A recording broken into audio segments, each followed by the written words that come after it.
Welcome into the Press Row Show, the #1 rated pregame, intermission, and postgame show.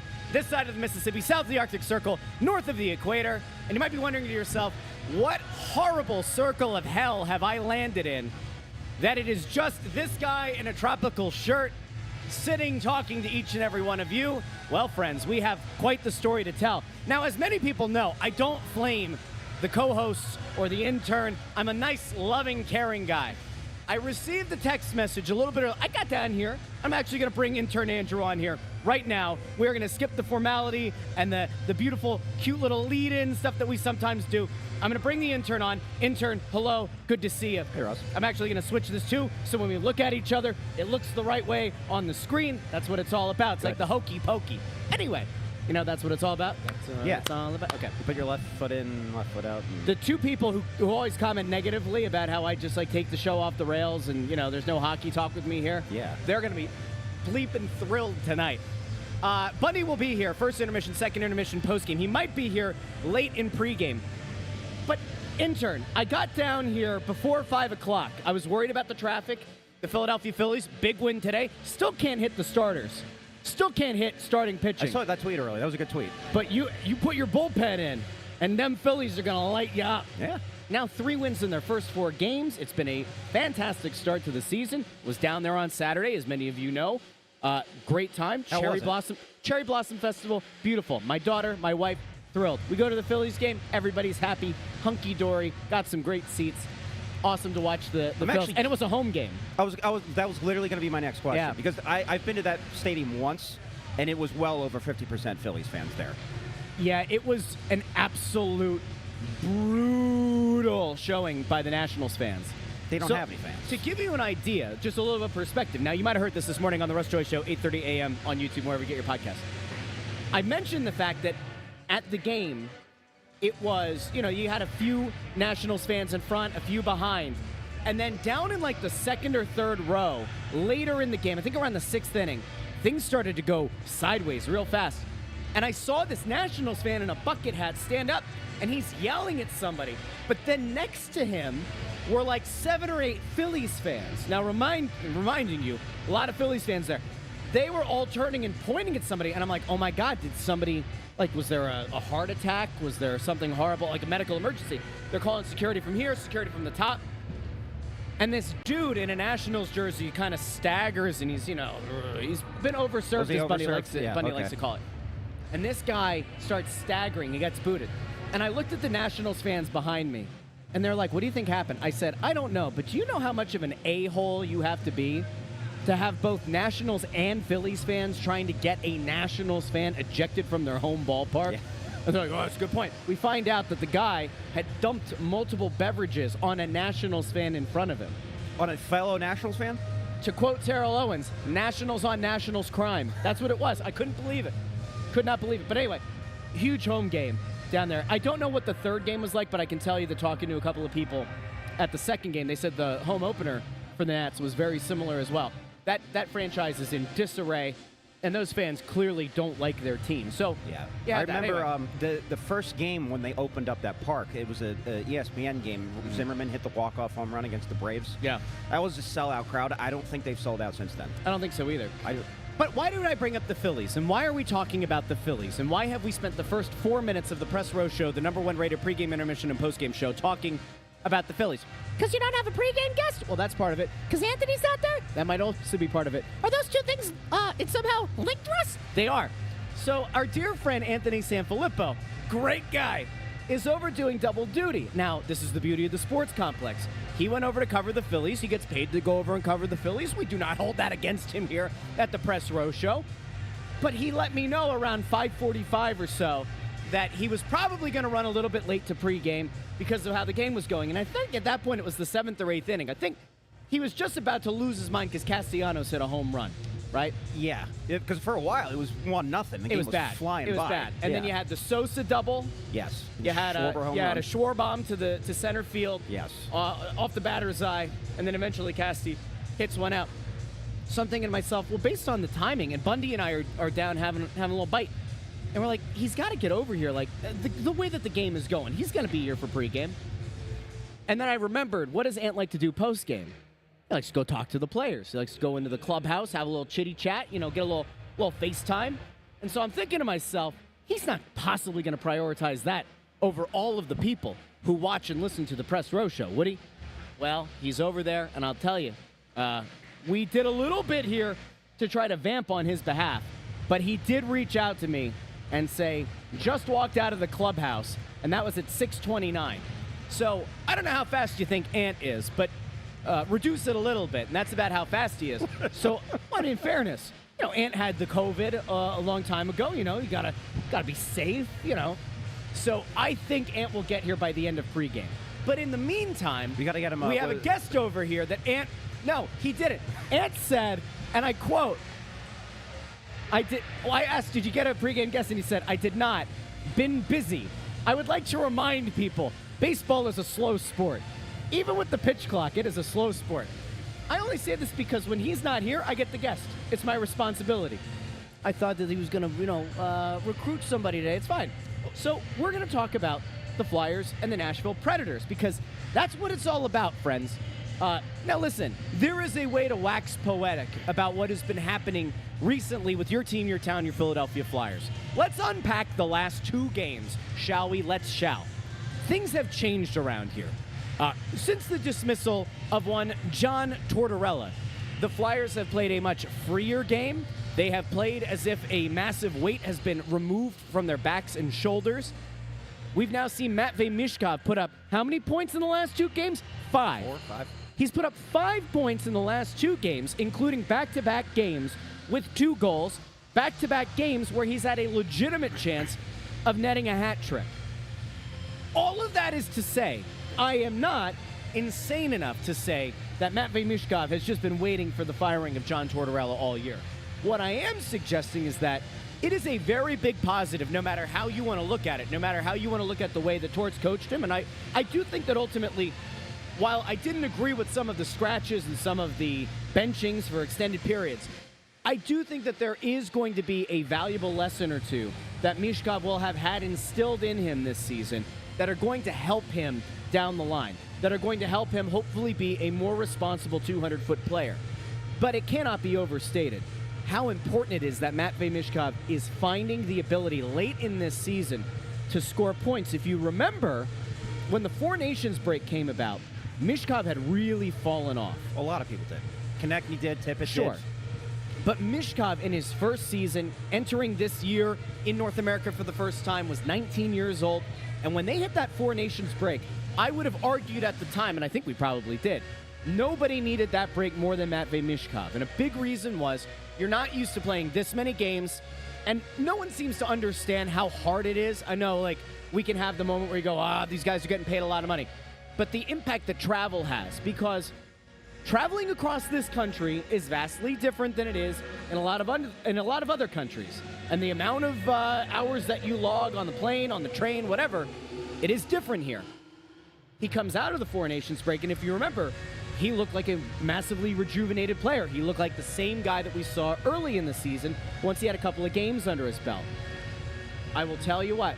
Okay. I have been very impressed in Michkov's last 5 games. I want to say he's over 2 points per game, or he's right at 2 points per game. Let me pull up his game log real fast. I'm pretty sure. So he's got 5 points in the last 2, and I want to say that over the last 5, he's got either 9 points or he's got 11 points. What does he have? Go ahead. 5. Add them up. Total them. So going back to Dallas. Mental arithmetic, yep. Going back to Dallas, March 22nd, 3, 5. He's got 6 points. I'm sorry. No, I'm looking at assists. I think it's 9. 3, 4, 7, 9. Yeah. 9, okay. 9 in the last 5 So over games. his last 5 games, and that includes 3 games coached by John Tortorella. 9 points in the last 5 games. So you look at it, you zoom out for a second, and you say, do I feel better about the player right now than I expected to? My answer is a resounding yes. I think so. Because even though he did get that mid-season break that you don't typically get with the Four Nations, he has looked every bit of a Calder finalist, even though a lot of the sports books still aren't showing that respect, and even though a lot of the national media don't seem to be giving him that respect right now. They love Celebrini. They love the fact that Celebrini's played 10 fewer games. They don't like to talk about the fact that because of the scratchings and the benching, Michkov has only played 9 fewer minutes total this season than Celebrini. And if you look at their points per 60 minutes, Matvei Michkov is ahead of Celebrini. I think he should be the front runner. I think he should at least be in the conversation. And right now, he's more goals than any other rookie. And I know Hudson's defenseman, I get that. Yeah. But, I mean, if you're talking about all-around overall production, I think it's Michkov, no question. yeah, That's just my well, opinion. and listen, call it what it is, and some will say that it's nonsense. Is there an anti-Russian bias? I don't know. I really don't know. Just based why on, there would be. Well, based on the way that some of the national media have kind of covered what's been going on, there's a little bit of a slant to things, and that's fine, and you can feel however you want to feel about things. I don't think Matvei Michkov is responsible for the invasion of Ukraine, so, I'd like to not hold it against a 20-year-old, just call it. But it does feel like there has been something, for whatever reason, held against him. I think he has more multi-goal games than any other rookie. He has more multi-point games than any other rookie. He has more goals. His 5-on-5 play, his points at 5-on-5, especially of late, have been sensational. Best of the entire league. Remember, in the beginning of the year, Michkov was finding a lot of those points on the power play, and there were some that were, it was mostly Habs fans, in fairness, because they're still bitter that they didn't get Michkov. They would say that Michkov was a power play merchant. He has certainly dispelled the notion that he can only execute on the power play. Well, if you're a power play merchant, you're on the wrong team. Yeah, that's exactly right. If you're a power The play Rocky merchant, Thompson you don't want to horror go to show. Philadelphia. It ain't the place to go pick up power play points, let me tell you. Yeah, if you think That's a good point. if you think Michkov's only getting points from the power play, you have not watched the Flyers power play this year. Yeah. That's crazy. So I do feel like overall, though, Matvei Michkov and his ability to perform at this time of year is really important. And listen, I get the fact that you could zoom out, pull up those last 5 games. Yeah.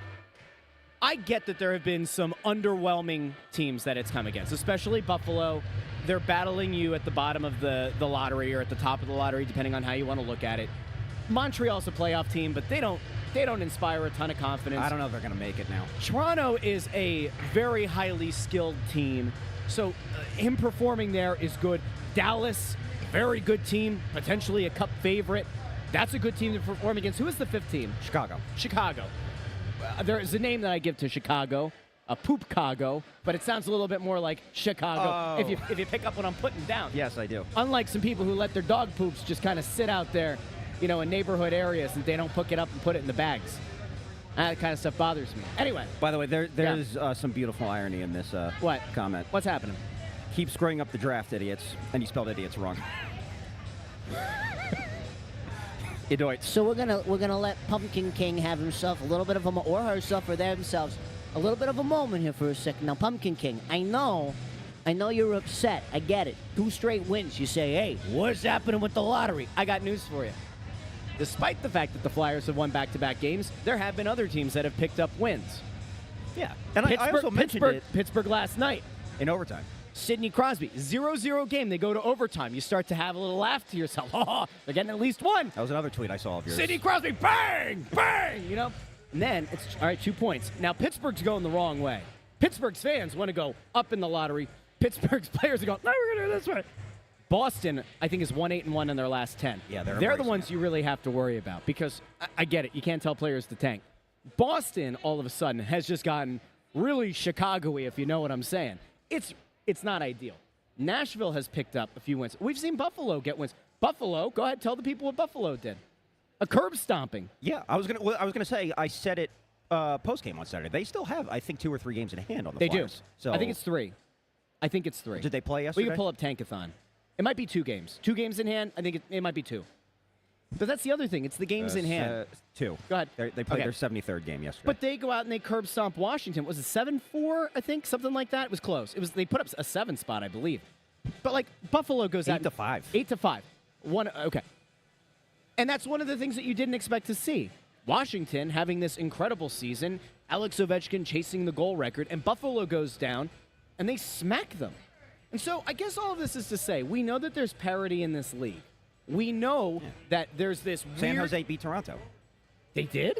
Yeah. When did that happen? I can't remember, but Bundy and Ant both said it on Saturday. Okay, so it happened recently. I totally missed that. But you look at this clump of teams, right? San Jose you're not going to catch. Chicago you're not going to catch. So the 2 worst records, point totals, whatever you want to call it, in the draft lottery, they're going to stay there. They might battle for the best pick or whatever, right? Or best lottery odds of getting to number 1. But in the grand scheme of things, you look at the, let's say, number 4 or number 5, they're like number 10 or 11. And the point disparity isn't much. And in fairness, the talent disparity isn't really that insane either. And so it just kind of makes you wonder, like, all right, I get why people get upset when the Flyers win games. I totally get it. I've been Captain Tank for a good long while here. I have the helmet. I have the uniform to prove it. It's not stolen valor. It really is. I'm Captain Tank. We all know this. But at the same time, these other teams around you are also winning games. Now, it might not happen the same night, but you're not seeing 3 or 4 teams just hit the skids all the way. I mentioned Boston because they are the scariest one. They have hit the skids in a very scary way, and if you do live and die with every game and worrying about the lottery positioning, yes, Boston is a legitimate concern. I think they're at number 7 right now. They're 2-7-1 in their last 10. Same amount of points as the Flyers. They have 1 game in hand on the Flyers, though. So you look at games in hand, and you think about potential points. It's 2 points, obviously, for a win. So in the case of a Buffalo, who you're jockeying with, them having 2 games in hand means they have 4 potential points that they could pick up, anywhere from 0 to 4 points, which still puts them in a position to potentially be farther down in the lottery, ergo, they're not as good of a chance of going up above. They've got a really tough schedule to end the year, though. Buffalo does. Yeah, and the Flyers have, they have tonight. Tonight is a weird one because Nashville's another one of these teams that they're battling for lottery positioning. Now, again, this is the problem, right? You can't tell players to go out and lose. These teams aren't very talented. We know that. But the Flyers do have that thing that I talked about a little bit earlier ago. They are still riding this high, this post-Torts high. And say what you will about Brad Shaw, say what you will about the Rick Tocchet rumors. There are people that I spoke with prior to the game tonight, not from the Flyers front office, but a few people who tend to have some idea things. People are kind of monitoring what's going to happen in Carolina. I have this fantasy scenario worked out, and it's actually plausible. I wouldn't say it's going to happen. I certainly wouldn't put money on it. But if you remember, Rod Brind'Amour was pretty freaking vocal about the Rantanen thing. And once Rantanen was dealt, about how Rantanen said there are 4 teams I'd play for and you guys aren't one of them. There is a part of me that worries or wonders or whatever if we are going to find ourselves in a spot where Rod Brind'Amour maybe flames out early in the playoffs, and then you find yourselves in a situation where if he calls out Tulsky, the GM again, does it become a play to ownership, the GM or the coach? And if so, if Brind'Amour were to depart Carolina, he becomes the favorite for just about any opening in this league, and you'd have to think that the Flyers would be in on it. I would love to have Rod the Bod here. That would be great. People are not, in the comments were actually surprisingly low on Tocchet, on the idea of Tocchet coming here. Yeah. I asked Bundy if he thought he'd be a good fit, and he seemed to think yes. Yeah. He said that he'd be a stern but a fair coach. Yeah. I think fairer than Torts was to the players. So, I don't know. But again, Brind'Amour, as of right now, still the head coach of Carolina. Tocchet right now, still the head coach of Vancouver. So a lot of things would have Tocchet's getting let go. There's almost no chance. I'm just saying officially. I don't know a single person right now who, when the Flyers opening comes up, does not mention Rick Tocchet as a legitimate option, and it's because most people expect that his time is going to be coming. But no doubt about it, he's the betting favorite as of right now. But I'm just saying, we got a ways to go. I saw somebody calling you out here for not pulling up comments. Is that correct? Tony Louie, long-term listener of the show, Tony Louie? Well, yeah, because is saying that the most interactive show on the planet isn't doing the comments. Why does it say comments off again today? What the hell happened with me gone on Saturday? Because I was actually in your seat on Saturday, and I wanted to be more So you didn't pull up the comments? No, I was every now and then, but I don't I think it's rude when people are talking not to make eye contact with them. No, you don't have to look at me. It's okay. Okay, fine. I was a teacher for 9 years. I'm used to people not looking at me when I talk. Well, I just always feel bad Those kids also didn't do very well. Bundy's saying something, and I just have my nose deep into the computer. I want to look at him when he's talking. That's Bundy. I'm just some jamoke. We got to get these comments going. We can't lose people. What's happening here? All right, anyway. Thank you, Oliver. Oliver's the best. I haven't seen Oliver in a while. Oliver was up here a month or so ago. I think I owe Oliver an email back. I don't remember. I just remember that. Wasn't that from last year? Tony said everything fell apart without me. That's not good, guys. That's not good. We missed you. I don't believe that. I don't believe things fall apart without me. In fact, I went back and I watched pregame and postgame. I didn't do the intermission, so if anything fun happened in the intermissions, I missed it. My trivia question was really good. Was it? It stumped them. Well, okay. Gosh darn it. All right. All right. Oh, I don't need people saying nice things in the comments. I stink most of the time. It's okay. Sometimes. Depends. Now, I want to zoom out here. And I would actually like to go out to the comments if people have questions, comments, and concerns. I do want to know where the fans as a whole right now are on with this team. Because I need to know if people are feeling good about the fact that the Flyers have looked better in the last few games. Like, can I paint a picture for you while you also pull up comments? Please do. S'il vous plaît. There's a part of me that looks at these last two games and says, the positive that you take away is that it's indicative of these players not being total dog doo-doo. And towards the end of the Torts' tenure, it certainly felt like a lot of the younger guys that you had hoped were going to take another step had maybe regressed. We were seeing that with like a Forrester. We were certainly seeing that with an Owen Tippett who couldn't hit the broadside of a barn. Torts gets let go, and it feels like, again, the weight has been lifted from these players. Danny Briere had said the night of the firing, he got fired in the morning, and then that night when Danny met with the media, said that, there might be some guys that were afraid to speak up previously, and that maybe the firing of Torts was going to kind of open the door to some guys feeling like they could take another step, they could be more vocal, they could be bigger leaders on the team. And I got to tell you, if nothing else, these last two games have certainly made me feel, between Mishkov and some of these other younger guys, that maybe these players really just felt beaten down. And listen, that might speak to mental weakness. You could certainly take the cynic's viewpoint. But I'm certainly happy to see that some of these guys have at least stepped up and started to perform again. Well, Bundy said it on Saturday. They look like a team that had a weight lifted off of their shoulders. And you can say, Torts is too mean, that's soft. But after having a guy for how long was he here? 2 3/4 years? Something like that, yeah. If it's every single night that he's just ragging on people, I would have to imagine eventually it just gets old and you're ready to move on. Yeah, I mean, so Bundy, I think, said it was it last Thursday, I guess is the last time that we were all together? I think it was that game. Or maybe it was on press, or maybe it was regular Snow the Goalie, whatever it was. Ant wasn't here on Thursday. Yeah, but I mean, it was me. I was talking to Bundy about this. Okay. And I said to him, if you have a coach that you don't like playing for, what does that do for you as a player? And he said that there's this whole thing about, when a guy pushes you. He compared Torts a lot to, Hitchcock, because a lot of the guys who played for Hitch didn't like Hitch. And he said, you just kind of imagine what it's like. Every day you go to do your job, you have this own pressure that you put on yourself to perform. And then each and every game and practice, you're constantly told it's not enough. There has to be more. You have to give more. And that when you are giving your best and you're not able to put up those points, you're not able to perform not just at the level of expectations, but above it, it eventually wears on you. And so when that voice is gone, all of a sudden, things just kind of rush back to you. And all of a sudden, you start to feel like there's some hope again. There's something that you can believe in again. Well, and I have to say, this guy's, it's baseball season. So that's, and we just saw young Dan Hilferty was up here. He's looking rejuvenated. Although I will say, Hilferty, of all the people in the organization this entire season, comes up the elevator, chatting with fans. That guy has a smile on his face every single game. Even during the losing streaks. And it's, you know that he, as he says, self-proclaimed fan, it hurts him to watch them lose. But he goes into every night here with a smile on his face, ready to interact with people, ready to talk hockey. We like Dan Hilferty a lot here. He's a man of the people. At the Press Row Show. Man of the people. So Rob Ski, this is a great point, and I love this point, okay?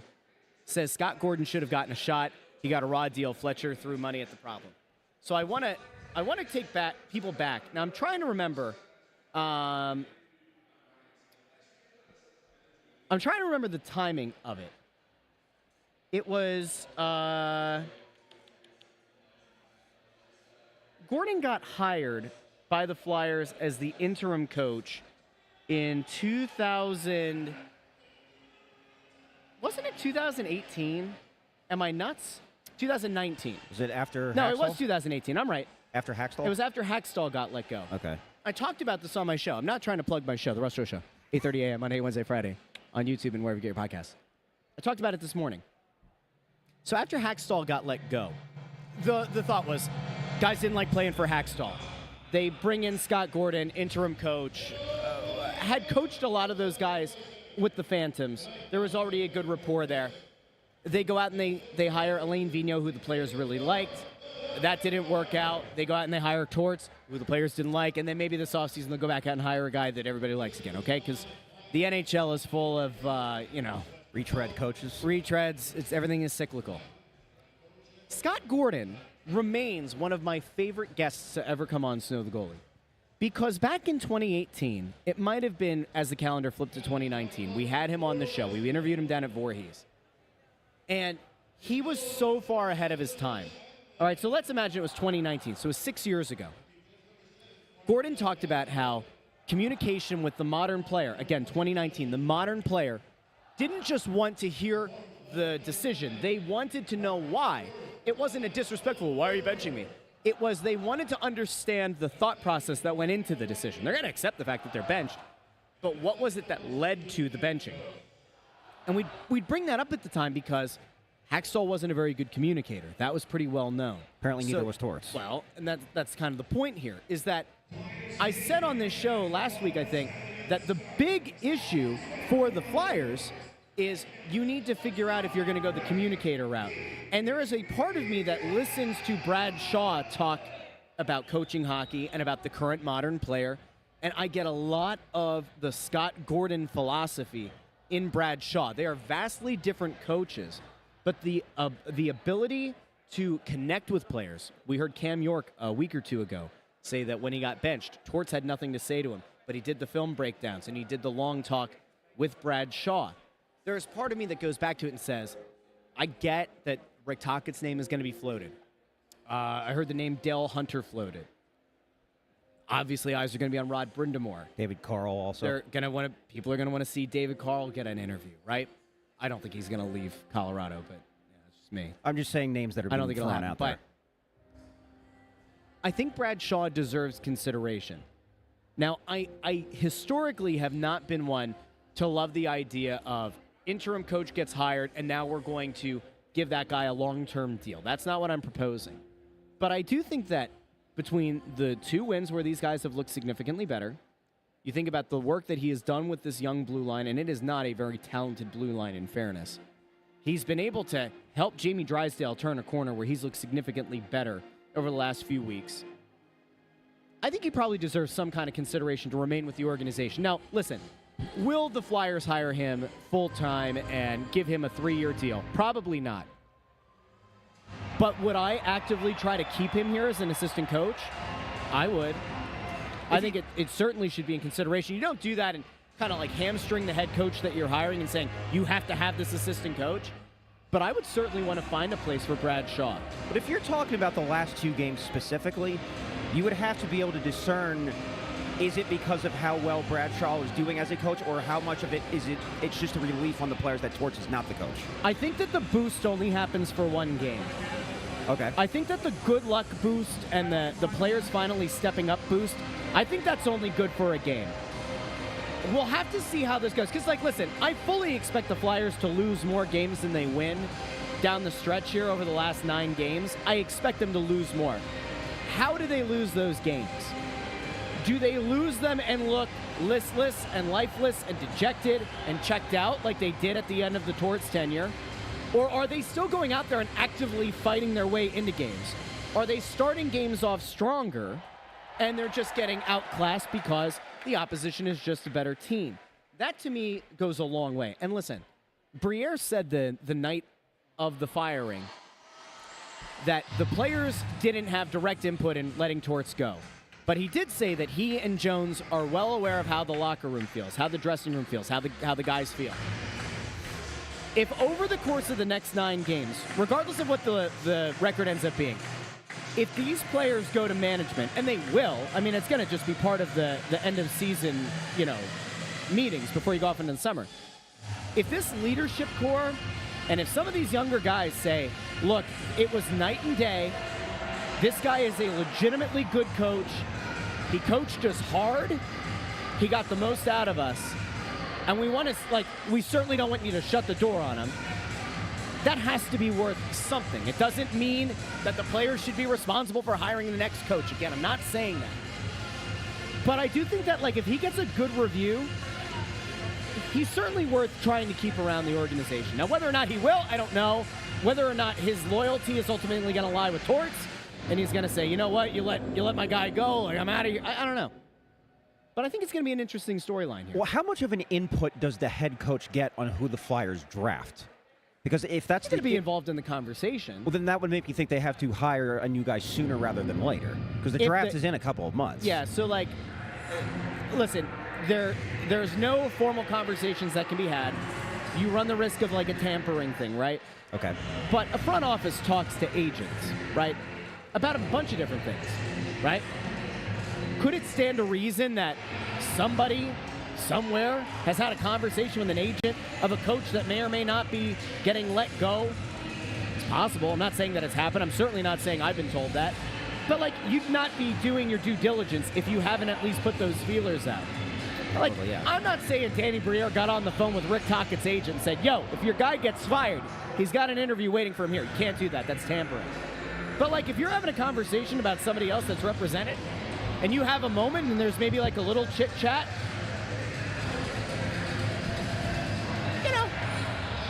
Bundy, how are you? I'm doing good. Bundy's here, ladies and gents. I'm going to remove intern Andrew, who we love and I appreciate for being here on Pregame. Bundy, we're just kind of talking about the coaching market.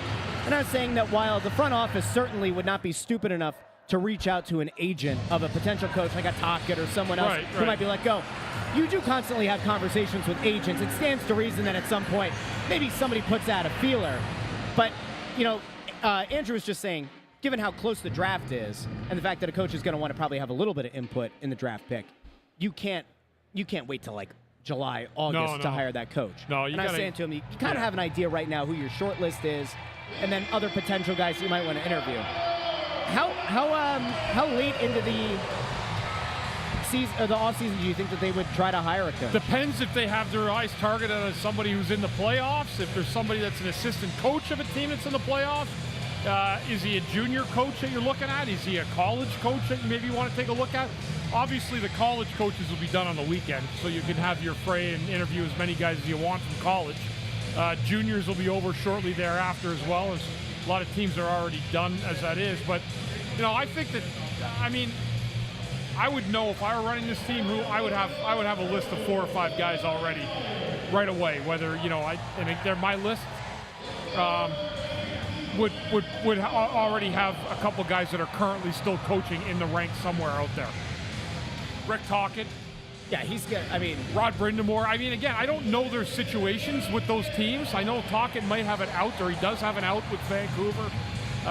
Brindamore, you know, I mean, if things go off the rails there and they have an early first-round exit, I think it's going to be the Broad Street hockey guy might make some changes there, but I don't even know. I think it's ultimately Tulsky. I think it's ultimately going to come down to a him or me if they flame out early in the playoffs.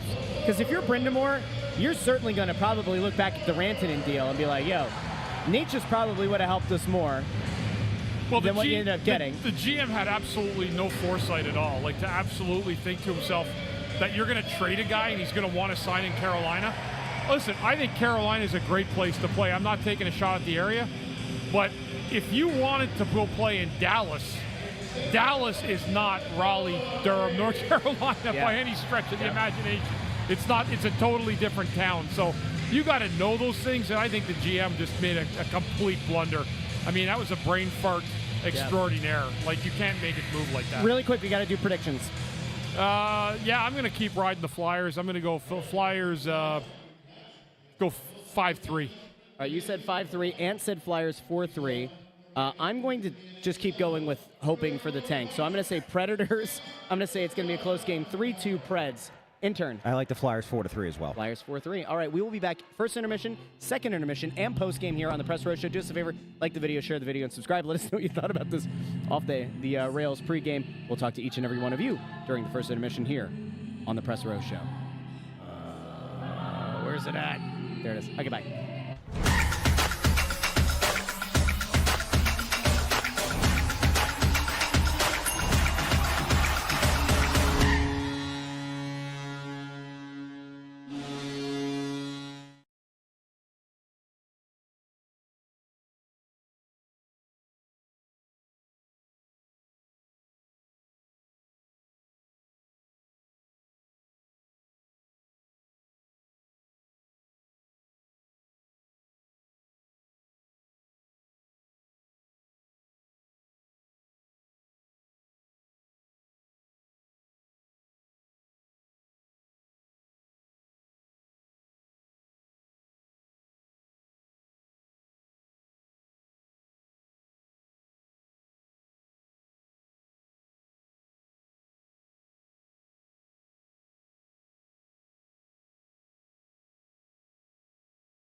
Welcome into the Brestro Show, the #1 rated pregame intermission postgame show decided in Mississippi South, the Arctic Circle north of the equator. And now it is a full house for the first time in quite some time. All four of us are here. Bundy, you can find on Twitter at Therien6 and at SanFilippo. I'm on Twitter at JoyOnBroad. And of course, intern Andrew over on the ones and twos. Find him on Twitter at intern Andrew. We'll bring him on later. But gents, a 0-0 first period, one that I would say isn't full of a lot of fireworks. It does, in fact, resemble two teams that are battling for a spot somewhere in the NHL draft lottery.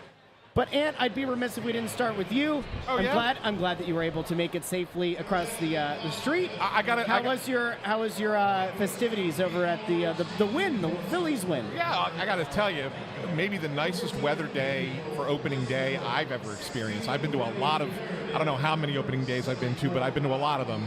And that was certainly one of the nicest weather days that the Phillies have ever had for a home opener. So that was cool.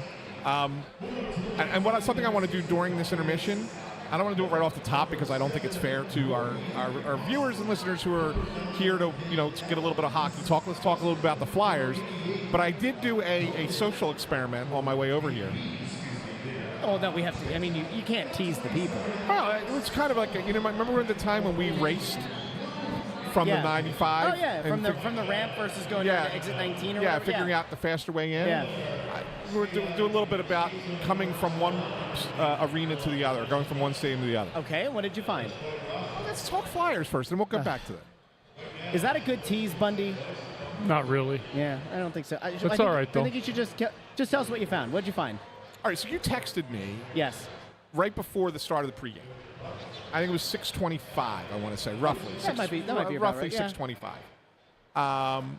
And you asked me, what my, was I going to make it in time? And I said to you, I'm walking out of the clubhouse. Yes. At that I point. texted you at 6:21. Did you get anyone for pregame? And then you said no, been busy. 7 minutes later. Yeah. And then I said, sad, what's your timing for pregame? That was at 6:28. Okay. And then at 6:29, very quickly after that, you responded, walking out of the clubhouse. Right. Okay. So it was walking out of the clubhouse. 6:29. At 6:29. All right. I got here 20 seconds into the game. Yes. So, which was about 7:08. Yes. So to go from that's a long time. Did you drive or did you walk? Well, I was in the P lot, which is by the right field gate at Citizens Bank Park. Over. He drove across the street. I park when I go to every Phillies game, I park an E-lot at the Flyers games no matter what. Yeah, and just walk over. Yeah, I didn't. So when I got here, remember, I get here 9:30 this morning. Yeah. Right? So the lots here weren't really open. I could have tried to come in, I guess, using my Flyers pass. Yeah, and you could have. I guess I could have done that. But I have a Phillies pass. Yeah. And so I used it to park in the media lot for the Phillies game. So I pulled out of that lot, and to cross Patterson Avenue and to get into the parking lot here, it took 37 minutes. 37 minutes to drive across the street. How long do you think it would have taken you to walk? Well, so that's a great question.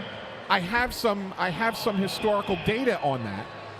Okay. We once there was a Flyers game going up against a Phillies playoff game. Now, to be fair, there was also a friendly soccer game going on at the link, which caused even more havoc out there. Really? Yes. So it was 2 years ago, I believe. It was during the NLCS.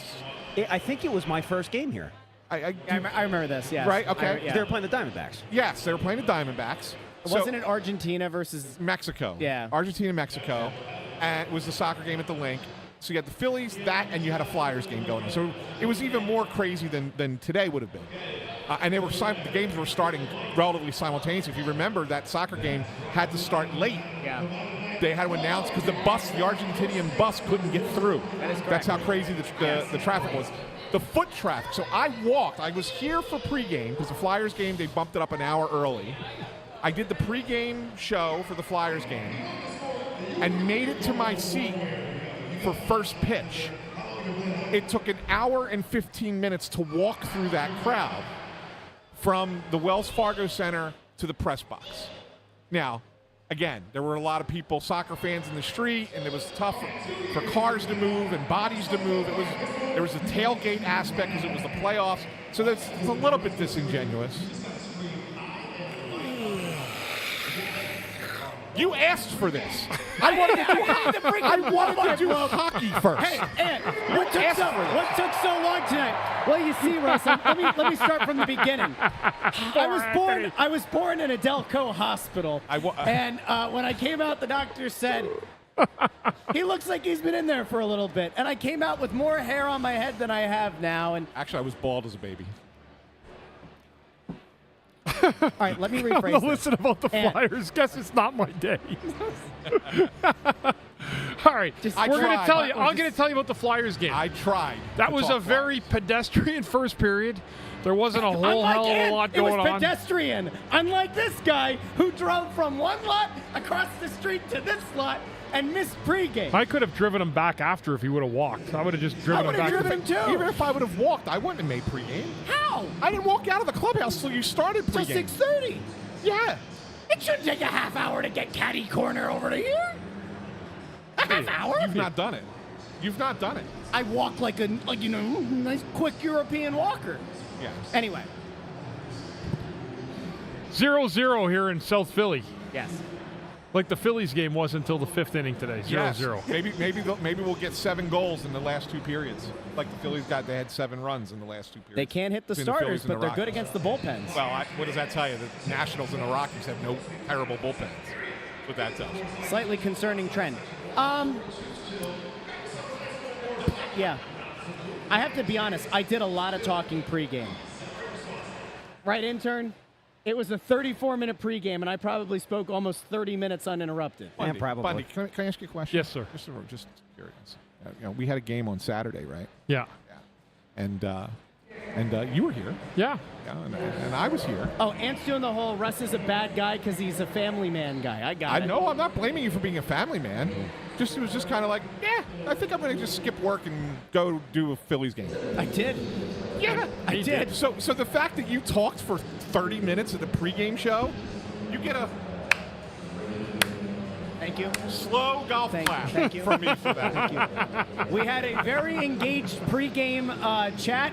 One person threatened to go leave to another stream because this guy wasn't pulling up the comments. And I said, why aren't you pulling up the comments? He's like, because I believe it's important to make eye contact when somebody's speaking with you.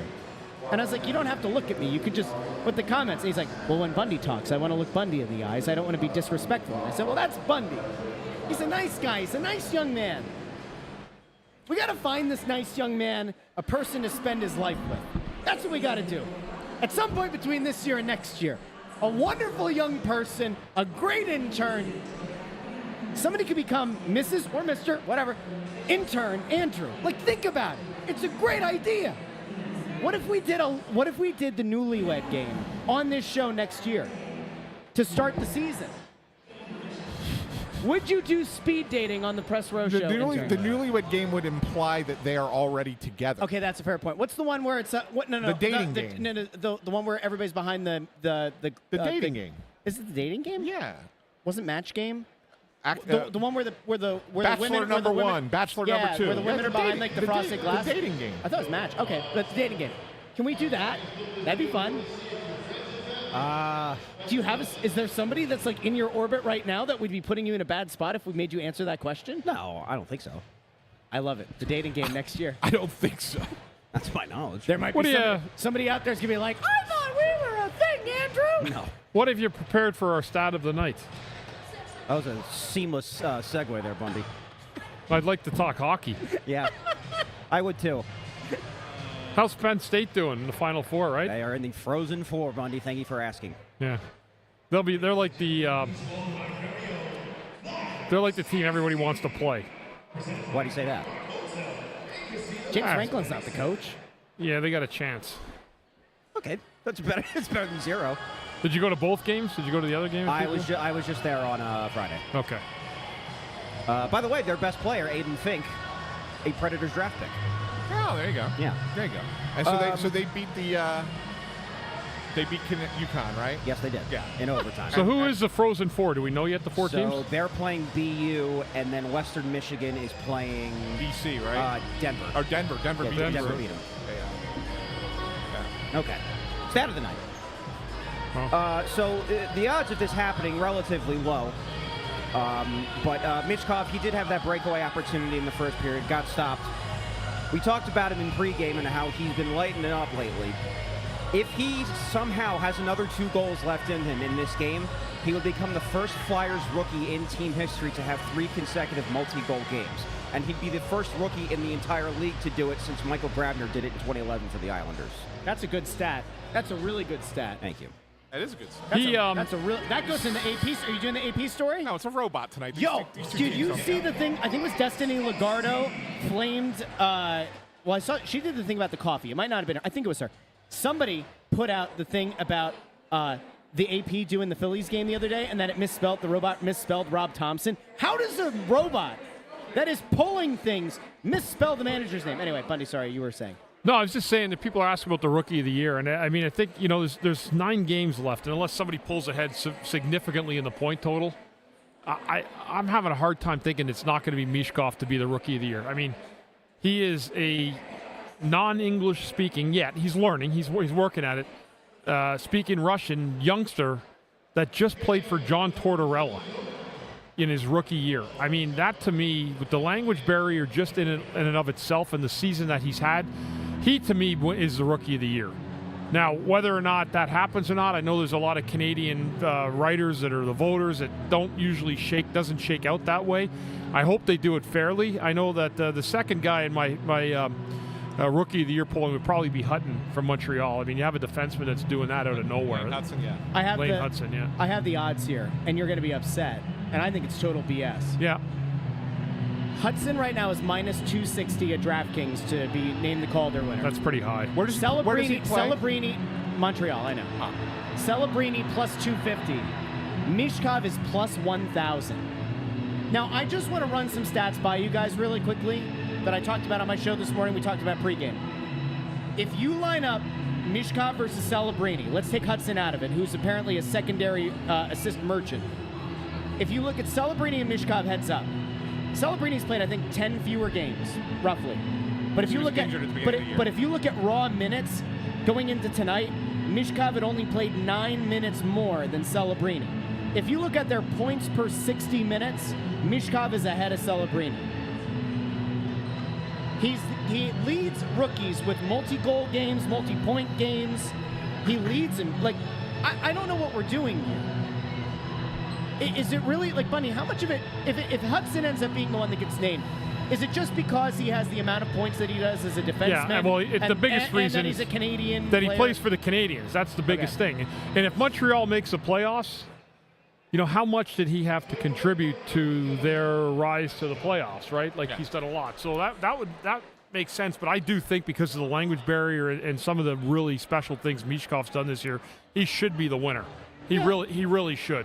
No other, not one of those players has gone through the coaching style of John Tortorella and lived to tell the tale about it, and then seemingly flourished after his dismissal. I mean, listen, I know that it's like easy and it's maybe a tired cliche to say there's an anti-Russian bias, but I will point out the fact that, like, if you look at how things have been covered around the IIHF, and if you look at the way that the response came out a few weeks ago about Trump and Putin apparently talking about potentially putting together some kind of tournament with, like, the best in each country, and the negative kind of blowback from some of the national media pundits that vote on these awards.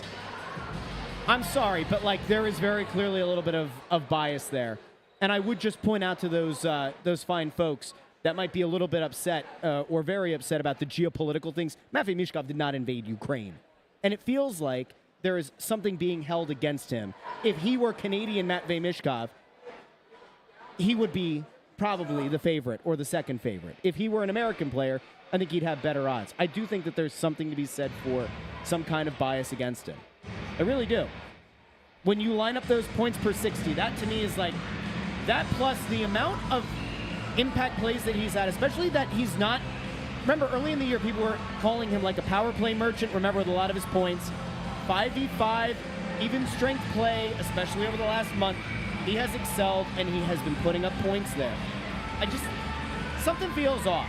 The odds being that skewed to me are very off. That's all I'll say. The odds aren't off because the odds makers know just by historical trends on how this voting goes that Mishkov's got no shot to win it. He'll be a finalist, and that will be the thing. Oh well, he was a finalist. Yeah. Oh well, the Russian player was a so some people had to vote for him because you vote for 5 people, right? Yeah. So when I get my ballot next week, I think it comes the 11th, actually 2 weeks, 10 or 11 days. When the ballot arrives, I have a week to fill out the ballot, and when under the Calder Trophy, I got to pick the top 5 that I get to vote for, top 5 rookies. Well, Mishkov being a finalist means that enough people voted for him in their top 5 that he had more points than everybody else except for maybe 1 or 2 guys. So that's the way they justify it, to say that there's no bias, because, well, he still made my list, but objectively I studied this and this. Like each voter is, going to give you that BS line. When the reality is that there's no truth to it. There is bias in the way this is done by a lot of voters, and it drives me nuts because I really try my damnedest to put some thought into the decisions that I make on these things. And I'm not saying I'm the only one. There are a lot of voters who really do that. But I also know that there are a lot of voters who vote with bias. I've been in the media, traveled a lot of the years. Yeah. I can absolutely tell you that there's a ton of media in Canada that will not vote for Mishkov. Correct. They just won't. That's lame. Yeah. They'll hear it. They won't like us saying it, but it's the truth. It's just the truth. No, there are some, and I'm not saying all Canadian Not all media. of them. I mean, there's some Canadian media guys that are on the up and up, and their votes are solid, and they'll do the right thing.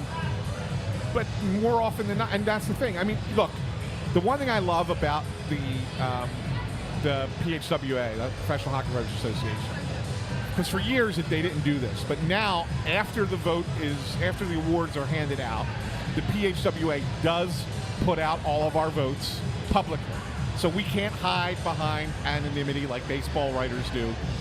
We have to put them out there. And that's fine, and I don't have a problem with that. I think that's a good thing, actually. But the problem is you can't find out until, like, after the fact. So what does it really matter at that point? Like, you can shame a guy for not voting for somebody or whatever, but that person doesn't care. They're on to the next season anyway. John Bannon Jr., by the way, had a good point here. Mishkov had multiple overtime winners, too. Yes. Like, I get that it doesn't matter, and, like, they're going to miss the playoffs and all that. He was NHL Rookie of the Month 3 times. Yeah. 3 times. Does anyone else have 3 at least? No, I think Celebrini's got 2. I think it's Yeah, so if you have the most months, you should be the player of the year, rookie of the year. So, anyway. This might be a thing to unpack another time Game's as well. back Anyway, on. we'll be back. Second intermission with Trivia Time with intern Andrew and much more here on the Press Row Show, the #1 rated pregame, intermission, and postgame show. Talk to all of you second intermission. Bye.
Press Row Show, the #1 rated pregame intermission postgame show this side of the Mississippi, south of the Arctic Circle, north of the equator. Your team, your town, your Philadelphia Flyers, a 2-1 lead after. How many periods has it been? It's been 2 periods. I did another social experiment during that period. Okay. I decided to walk around the entire Wells Fargo Center. You want to figure out how long it took me to go? No, you didn't. Never mind, Russ. What? Oh, sorry. How long did it take? Never mind, Russ. How long did it take? I didn't move. I sat here the entire time. At least 27 minutes. 37 minutes. 37. I was going to tell you about each step that I took along the way. Oh, you're doing the whole thing like where it takes you a long time to tell the story? So anyway, what happened? Like, did somebody... Never mind. It doesn't matter. Yeah. Welcome in. A weird period there in that the Flyers had a lead. They gave the lead back. And then Jamie Drysdale, young Jamie Drysdale, who, in fairness, Bundy, has been playing better over the last few weeks. Collects a rebound, puts it in the back of the net, gives the Flyers a lead. Is there enough of a sample size here over these last few weeks to start to feel a little bit better about Jamie Drysdale, the player? No doubt about it. He's definitely, I'm not going to ready to say he's turned the corner, but he's definitely starting to turn the corner. He's figuring things out. He's jumping up in the rush at the right times. His defensive positioning's been far better. He's moving the puck more efficiently. Is it perfect? No, it's absolutely not perfect yet. And there's still a lot of stuff that he needs to work on in the D zone. But his game has come along. There's no doubt since the midseason struggles when we didn't know who he was as a player. He's absolutely has been a lot better. Yeah, and we talked about this, I think, a couple episodes ago, Bundy. The one thing about him that I keep noticing is he's getting caught flat-footed less. Yes. Much less, right? Yep. He's actually moving his feet more. And that's, you hear coaches use that phrase a lot. Well, what does that mean? Like you're playing ice hockey. Of course you got to move your feet, right? But it's more about not getting caught in a situation where you're not moving your feet. Yeah, that's it. And moving your feet just means always being on the top of your toes, like being ready to move when something's happening where you're not just standing there. You can make a play, and believe it or not, you'd be going really fast and then stop your feet moving, and then you're out of the play. Yeah. That's why you got to keep it going. He does. He's moved it around a lot better. He's done a much, much better job. Would it take a full season for this change to take effect? Yeah, it could take a year or two. There's no doubt. He needs to get – he really does need to really improve a lot more in the D zone. His play away from the puck has gotten much better this year. The way that he's handling assignments has gotten, especially the second half of the year, it's been night and day. But for him defensively in the D zone, that's where he's going to have to just get a little bit edgier and knock guys off the puck or at least break pucks up, because I think the way that it's set up for him, it's still going to be, there's still going to be difficult nights when you got a really good team that's pushing 5-on-5 and has a lot of territorial advantage in the Flyers zone. That's when you're going to need Drysdale to be far better than he's been at any point before. I noticed something, and I don't want to derail the show. So do I derail the show or not? Go ahead. So, longtime listener of the show, Mike Butts, is right over there, and he's over there almost every game, and he's wearing both the Flyers jersey and the Phillies jersey. Was at both games today? Guys, I noticed something, and I want to bring him on really quick because I have questions. Is it okay if I bring him on for a minute? I could bring him over to intern Andrew. We could bring him over here by Bundy, but I have questions because. Mike, he's got. They want to ask you some questions there. You got to speak into the mic, though. Yep. Mike, I have questions for you. He's got a Go question. ahead. So I noticed that you go to a lot of games. And at first I thought it was just like, oh, he goes to Flyers games. But then I looked at your Twitter feed really quick, and I was like, this guy's been to a lot of games. So in like the last week, you've been to Flyers, Sixers, Wings, Phillies today, and the Delaware Bluecoats. How do you have this much time and this much money and this ability to go to all these games? Well, the money thing, I don't spend a lot of money on the ticket. I can say that. Okay. I play secondary markets a lot. I'm not afraid to admit that. Okay. Free ticket here and there. Okay. All good. Okay. And then I take public transit most of the time. Aha. A savings. Mm-hmm. So you're But you're a smart, fan smart with through the and money. Exactly. And you're at a lot of these games. Of the games that you've gone to in the last week and a half or so, which one had the best atmosphere? This afternoon. This afternoon over across the. It was pretty cool over there. Yeah, the crowd was really good. What was the biggest ovation at the Phillies game? What was the play? What was the play that led to the Schwarber's big home run? Schwarber's. Yeah. And then, of course, there was Taiwan Walker getting booed during the intros. Yeah, he basically got the Adam Eaton treatment from back in the day. Yeah. He did. He got booed. I would take Adam Eaton back here instead of Taiwan Walker. But no, I thought the cool moment though for the fans, aside from the game, they bring Brandon Graham and Saquon Barkley out to throw out the first pitch. Were they there today? They were both there. Yes, they were. But they brought Brandon Graham out first before they brought out Barkley. And Brandon Graham comes out with the Super Bowl trophy, and he leads. And they start playing, the Eagles fight song, and he leads the EAGLES Eagles cheer. And I thought that the crowd was just amped up for that, and I thought that was kind of a cool on Philly's opening day. Cool moment. In that case, it works. Yeah, in that case, it worked. I agree, Mike. I'm not a fan of it during a game randomly. Absolutely. We'll hear it later tonight. But in that, I've already heard it. Yeah, you heard it tonight? Mm-hmm. Oh, okay. In that case, I think it's fair. Oh yeah, it's definitely fair on a day like this. Especially when you bring BG and Saquon out, that's money right there. Exactly. All right. Well, Mike, thanks for joining the show. I had guys. questions. Thanks, Mike. I love the fact that you're at every game. And every game. And I think good luck. Oh, and one other thing. I'm pretty sure they won all the. It did not take me 37 minutes to come from the ballpark. How long do you think it took you? Well, but he left right away. 10. He left right away. He left right as soon as the game ended. See, I had work to do. I love that this ends with the flaming event. Exactly. That I give you. Right. Thanks, Mike. You do your job, and you do it well. Good on you, Mike. Good on you. Thank you, All right, Mike. so, boy, Ant didn't see that one coming. I did. I saw That was a blindside hit. That was the proverbial Brandon Graham strip sack on Tom Brady. Anyway, Bundissimo.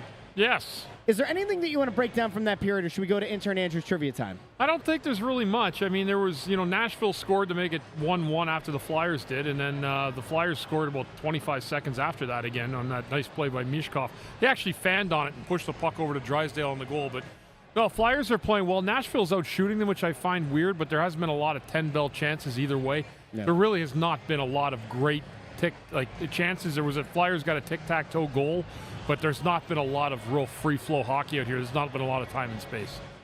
And with that, we're going to bring on intern Andrew for the second period, which means it's time for one thing, guys. Trivia time with intern Andrew, but we haven't had the chance to play this little band number in quite some time. Do you have your instruments? Are they ready? Always. A 1, a 2, a skiddly-diddly-doo.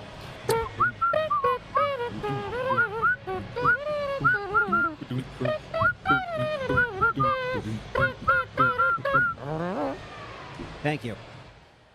So how about this? We'll go back to January 11th, 1999. Game is here. At the time, it was the First Union Center. And Bundy, you made a little history. You played in the first ever Flyers versus Predators game. Oh, okay. How about that? First things first, do you remember what the final score of that game was? It was 8-0. That is correct. Get the hell out of here. So you had an assist in the third period. Do you know who the goal scorer was? No. That was Damon Lankow. Okay. And then, do you know who the two Predators goalies were? Because the starter obviously got pulled in that game. Really? Yes.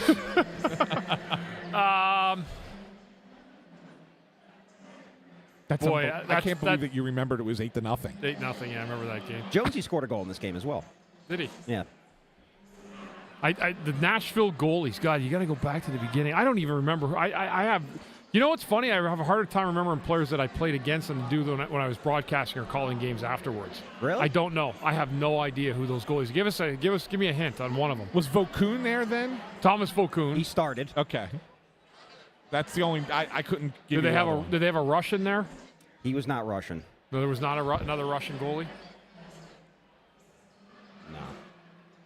I couldn't tell you. I couldn't tell you either. He's from Red Deer, Alberta, Canada. Do you want me to just tell you? Yeah. Chris Mason. Chris Mason. Chris Oh, Mason. yeah. Okay. I have a trivia question for you. Okay. The Predators have a certain kind of sore spot. Well, there's a sore spot that has to do with the Predators. There was an offseason that the Flyers got involved for a very prominent Nashville Predators player. In fact, my first day working for the Philadelphia they Flyers. signed him to an offer sheet. He was paraded through this building. Ant ran into him on his first day working and was pretty much threatened to never mention it. Do you know who the player was? Beginning of the year? 2012. You said he was a former Predator? He was Shea well, Weber? Yeah, well, we know you knew it. Oh, I didn't know if you. I was guessing. I didn't know. I don't. Now That you same say that, offseason, his defensive pairing mate also was on the market, was an unrestricted free agent. He ultimately landed in Minnesota. That's Ryan Suter. Along with Ryan Suter went a guy from this division. Zach Parise. Yes, Bundy. Zach Parise. Yeah. I'm ruining your trivia. No, I got it.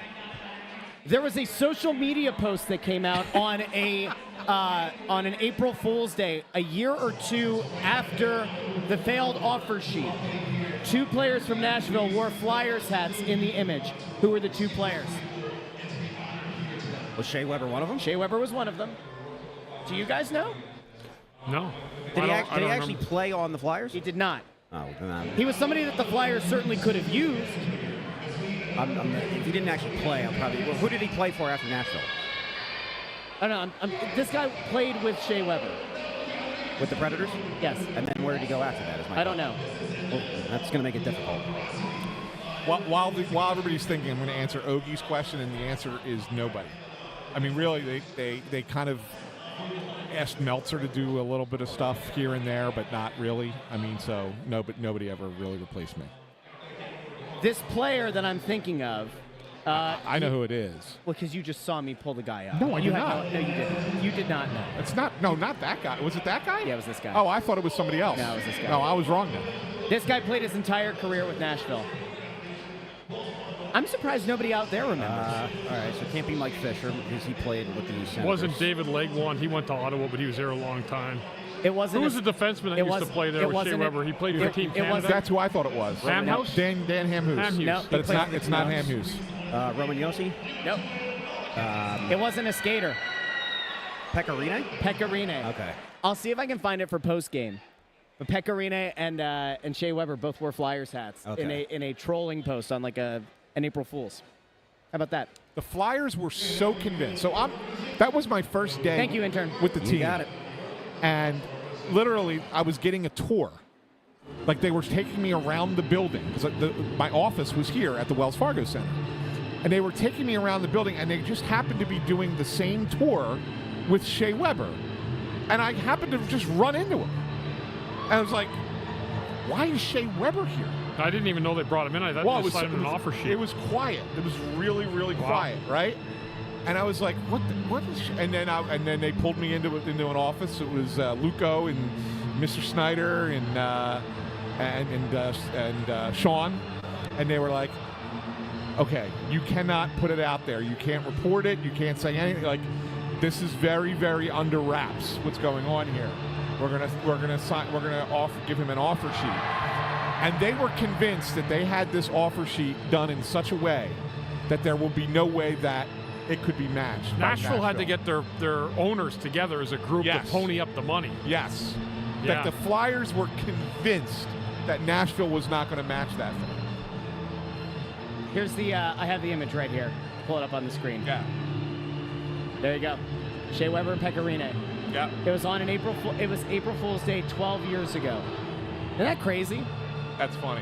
I mean, like, think about if that happened now. Like, I mean, I know that social media was a little bit different then, but can you imagine if 2 players from another team trolled another team by doing the hats? I don't know how that would go over in this league. Yeah, they really actually needed Shea Weber. Homer was smart, too, to make that offer because he recognized when Pronger went out, they did not have that steady Eddie number 1. I had Tiemann who was really good, but he was not Weber. He wouldn't have been Correct. Weber. And I'll tell you what, if that would have happened, that team could have done something. Yes. Yeah, they could have. Yeah. Yeah, it Weber really was could that have. good. Yeah. That's how good Weber was at that time. Now, there's one other thing that's happening here that I think is notable. It's not on the ice. It was put out there on Twitter by a few people, including Kevin Kurz. There is somebody in the Flyers box that I do not remember being in the Flyers box this season, and honestly, I can't remember the last time that this guy was spotted at a game. He was sitting between Danny Briere and Keith Jones. Brian Roberts is here. Oh, I was gonna guess like Howard Eskin. No. Oh, is that Brian Roberts who's sitting between them? Brian Roberts is over there. For those who are unfamiliar, while some people say Dan Hilford is the owner. He will be the first one to point out that he is the governor of the Flyers, CEO of Comcast Spectacor. But Brian Roberts sits at the very top of Comcast, and he's over in the box. Now, I don't know what you make of that. I don't know. I'm not going to say that there's anything to read into there. Is it perhaps that this coaching change was made and he kind of made it a priority to get over here, kind of get a lay of the land, understand with a few games left, this is what they're thinking, this is the direction of the team. And I don't remember this ever being a thing that we've talked about on the show about him being in the building. Yeah, the only thing I can think of is, there have been some delays in announcements on the new arena. Okay. And I have a sense, and I've not been told this, but I have a sense that things are not necessarily completely in accordance with one another between the Flyers and Sixers, or between Comcast Spectacor and the Sixers, on how best to do this. They're in agreement that it's not like that means going to drop back out of the deal. The deal is still there. The building's going to get built. I'm not saying it's like, they won't even talk to each other. But I do think that there's some disagreement about how it's going to look, where it's going to be, what's involved with the new arena. And I think that that's been some of the delays that have come out. It's also why we haven't heard about what this building's going to be named and the new building's going to be named. Like, I have a feeling we're going to start to get some of that stuff here in the next month or so, but it wouldn't surprise me if Brian just happened to be here to talk with Hilferty and maybe talk to somebody else and kind of get some plan together. Brian Roberts had to step in to kind of broker that deal because Hilferty really, as much as he tried, the Sixers weren't budging. And so Brian Roberts came in and wielded the power that he has and Comcast has in the city of Philadelphia and prevented a disaster of putting a stadium in 10th of Market. Yeah. Thankfully. But it wouldn't surprise me if that's part of why he's here. Because I think he's like the Sixers whisperer. Okay. In a lot of ways at this point. So it wouldn't surprise me if that's why he's here. Defensemen that were, in or around this organization opportunity to be here. McCarr, Weber, Pronger's injury, Ellis injury, defensive nightmare. I'm going to add one more name. Matt Niskanen. Chuck Fletcher is still waiting for Matt Niskanen to come back to the altar. We'll be back post-game here on the Press Row Show. Flyers got a penalty to kill a double minor to start the period to Jamie Drysdale. So what do they have to do in those first 5 minutes, Bundy? You got to kill the penalty, Russ. All right, we'll be back post-game here on the Press Row Show.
Predators show that I'm ready to bring intermission. Postgame show the side of this is South New York, at the equator.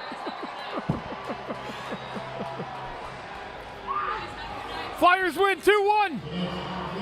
You all right, Russ? This freaking stupid team has won 3 straight games. 3 games in a row. Everything was trending the right way. Everything for this godforsaken tank was going the right way. And then the Flyers made that horrible decision to part with a great head coach, John Tortorella. What was he supposed to do? Huh? What team was he given? What opportunity did they give Choice? They give him a playoff roster. He should still be here, damn it. All right, so back in the real world, the Flyers have won 3 straight. This was another 4-point game. They beat Buffalo. That was a 4-point game. They beat Nashville tonight in regulation. That was a 4-point game. If you are Team Tank, you are not in a good place after this one.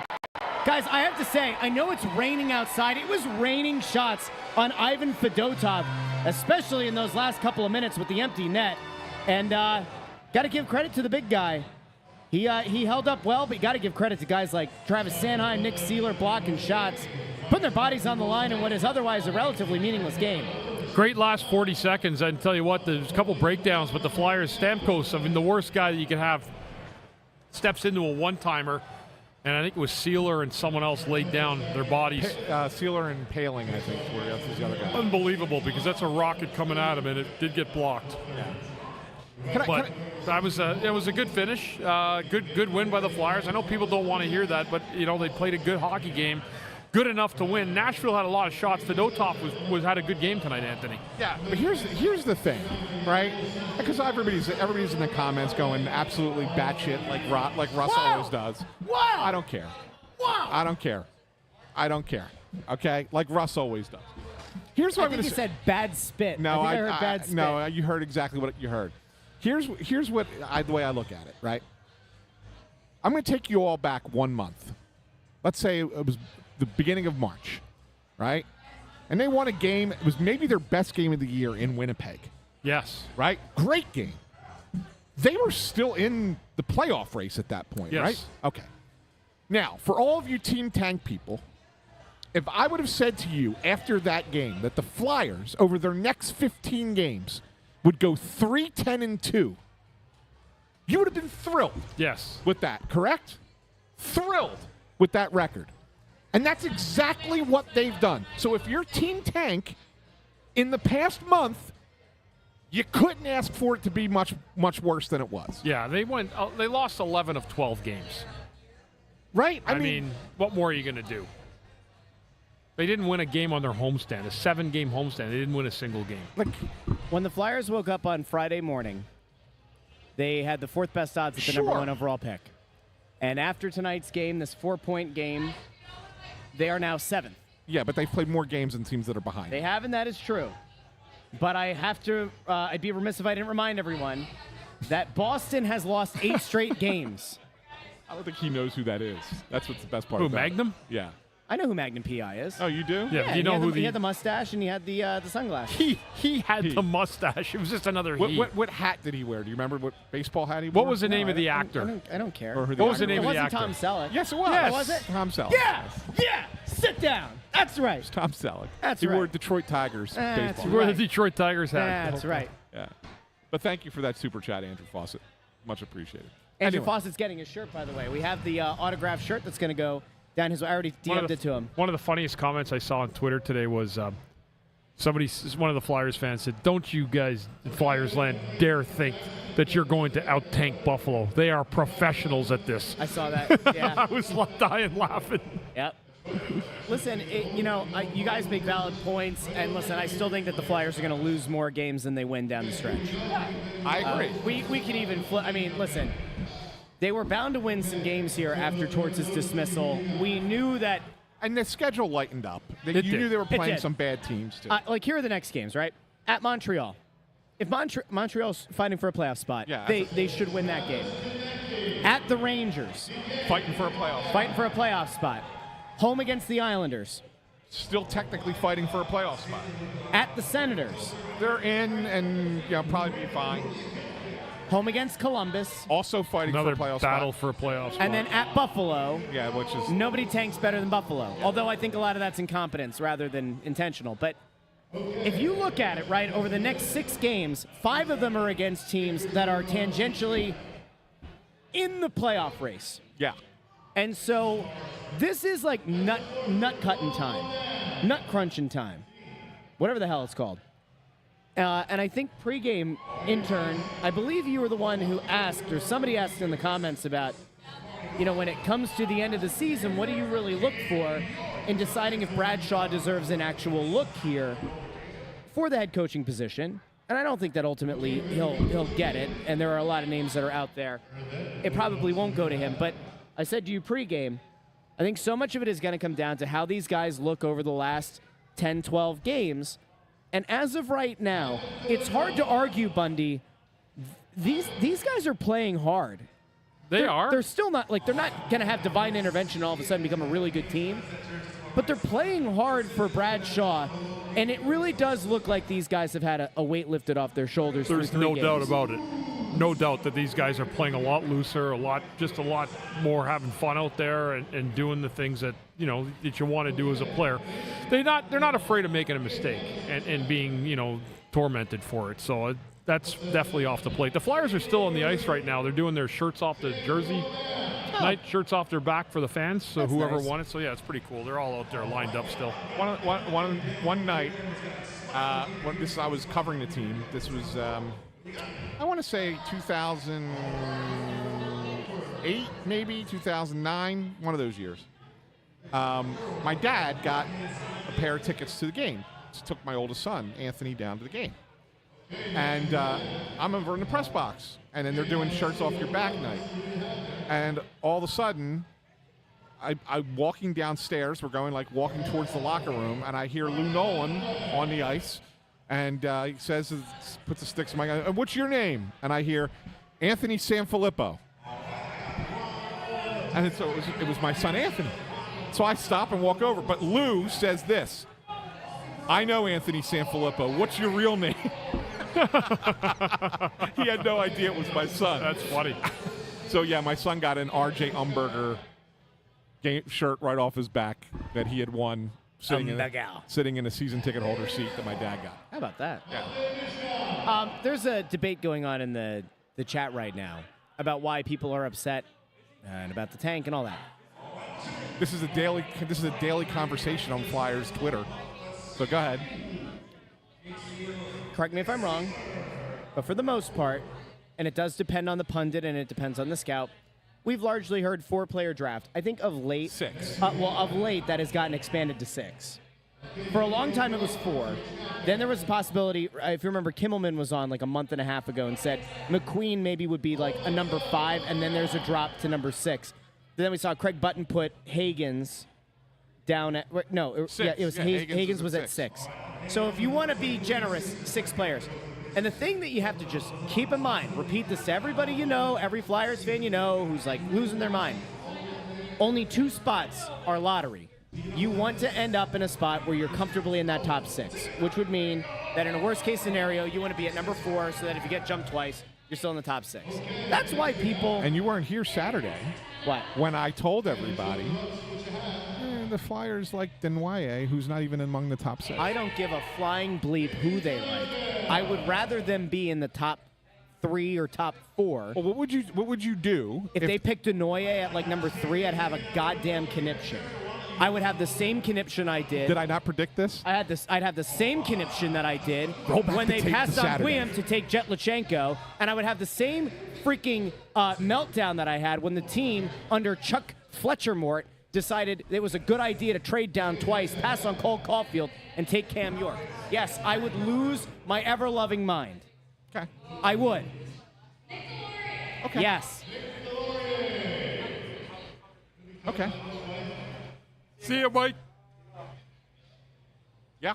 Well, let's take our cue Bundy, from isn't Mike. Hagens the guy, if I remember a calendar year ago, weren't He you was the talking number about- 1. He was supposed to go number 1. And he was the one that you said that the Flyers were some people in the Flyers were kind of interested in. I remember a year talking to ago. Jonesy over about a year ago because I remember I coached against Hagens when my son played AAA for Virtua or Comcast, whatever it was called at the time. Yeah. And he played for a team in Long Island.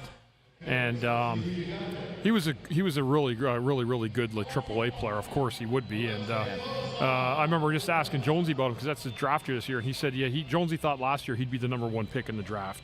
So his stock fell a little bit, but still going to be a top 7, 8, 6, 7, 8 pick. Yeah. Just letting you know. Yeah, I'd have a conniption. I know you would. I know that you like. I know you would. And my favorite part about you having a conniption is none of us have ever watched any of these kids play. That is true. And you having a conniption is what makes it. Which makes me fun. It's funny to me. Because there is it's part hysterical of me to me. Part of me wants to believe that consensus among scouts and pundits that actually do watch those guys all the time, them not having to. I think the most recent one had Denoy around 10, 11. No, I think it was 8. I think he was 8 or 9, somewhere in there. I think I'm going to make a promise to people. I think that as we get closer to the draft, the three of us will actually take a little bit of time as a collective. We'll watch a little bit of film. No. We will bring Bill Meltzer on the show and Adam Kimmelman on the show, who have watched these guys, and we'll have a conversation with them. How does that sound? That's fine. Okay. That's fine. We can have our local experts on it. All right. Do not say, like, I have enough going on. I'm not going to sit down and watch tape of junior hockey players. You're not, huh? Not going to happen. But you know what, Bundy? This guy would sit back and watch the Seattle Mariners take on the Pittsburgh Pirates at 10:50 at night. As a matter of fact, it's what I plan to do when I get home tonight. Whatever West Coast game's on, I'm watching it. Well, the Dodgers play tonight. The Dodgers on? Dodgers play tonight. They do. Someone just asked me who I would pick in the draft. I have absolutely no idea. We'll get there eventually. Oh, that was Aunt Maureen. Aunt Maureen. That was intern Andrew's aunt. Well, Bundy, you got to give the lady a name. Who? It was a super chat. It was Andrew's Aunt Maureen who sent over a super chat. You got to give her a name. Who would I pick? Yeah. I don't know. Bundy's at the door. Say Hagens. Just say Hagens. Hagens. I would take Hagens. I remember him from when I coached against him, so I'd take him. There you go. Is there anything else that you guys wanted to cover from tonight's game? It really wasn't. It wasn't a barn burner of a game. The Flyers got outshot almost 2-1. I don't really know if there's anything you take away from this from a goaltending perspective. I think that there were some people who going into it said, and there were comments, Fedotov's in net, automatic loss. Bundy, when Torts was here, he pretty much intimated that, like, Fedotov was DED dead to him. He does get in the game tonight, only allows the 1 goal. Granted, it's a crappy Nashville team. Is there anything that you take away from this and say, all right, maybe it's some good film for Fedotov? I don't know. I think he played a good game. I mean, he looked like he was kind of like a happy goaltender out there tonight. Mm-hmm. Like he was doing yoga, Russ, a happy warrior. You know what game I might watch when I go home, Russ? I might check out the Cubs and the A's. Where are the A's, in Vegas? No, that's the thing. They're playing in that little minor league ballpark in Sacramento, and they actually have a decent team. Like nobody's really talking about them. They're actually not bad. And the Cubs, the kid that's pitching for the Cubs was a former Phillies prospect, Ben Brown. So that's what we're watching tonight? So I'll probably watch some Cubs A's when I get home. I know it's Braves Dodgers, but Rick, my buddy Rick's all over the Cubs this year. He thinks they're going to have a good year. I think they'll be okay. What was the name of the center fielder who was brought over in a trade? It wasn't the Cliff Lee trade. It was Ben something. Francisco? Ben Revere. Ben Francisco? Ben Revere. Oh, Ben Revere. I don't know why I just thought of Ben Revere. You said Ben, I think. Ben Brown. Yeah, Ben pitcher Brown. for the not Dominic. Not Dominic Brown. No. We got a little Tony Brown. Not Dominic Brown. Not Dominic the Donkey. Revere came from Minnesota. Not Paul Revere. No, not Paul. The Preds are coming. The Preds are coming. That's what they said. 610-632. No? All right.